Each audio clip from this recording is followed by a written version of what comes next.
కేంద్ర బడ్జెట్ ఒక రకంగా బెటర్ గానే ఉంటున్నారు FICCI senior vice president R Ravikumar. వికసిత భారత్ లక్ష్యంగా అడుగులు ముందుకు వేస్తున్నారని అన్నారు.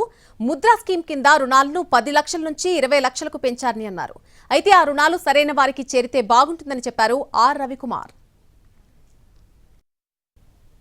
ఇవాళ మొదలైంది 2047 అందుకుంటుంది. ఆ ఉద్దేశంలో ముద్రా స్కీమ్ ఏదైతే ఉందో 10 lakhs నుంచి 20 lakhs చేశారు. దానికి కూడా నా ఫీలింగ్ ఏంటంటే పాస్ట్ దృష్టిలో పెట్టుకుంటే కొంచెం వాళ్ళు కరెక్ట్ మనుషులుగా చేరుస్తే ఆ బెనిఫిట్ కూడా బాగా వస్తుంది. ముద్రా స్కీమ్ ఒకటి వస్తుంది, ప్లస్ ఎంప్లాయ్మెంట్ మీద దృష్టిలో పెట్టుకుని టూరిజంది కూడా ఇంప్లిమెంట్ చేయాలనుకున్న టూరిజంలో కూడా బెనిఫిట్స్ ఇచ్చారు. సో ఇలాంటి ఫ్యూ బెనిఫిట్స్ ఏవైతే ఇచ్చారో చాలా ఇంప్రూవ్ అవుతుంది. అండ్ అదే దృష్టిలో పెట్టుకోకుండా స్టూడెంట్స్ కూడా బెనిఫిట్ చేశారు. లోకల్ గా ఎక్కడన్నా చదువుకున్న వాళ్ళకి ఎక్సెప్షన్స్ ఇస్తా అన్నారు. ఇప్పుడు ఈ స్టార్ట్అప్ ఇవాళ మొదలైంది 2047 అందుకుంటుంది. ఆ ఉద్దేశంలో ముద్రా స్కీమ్ ఏదైతే ఉందో 10 lakhs నుంచి 20 lakhs చేశారు.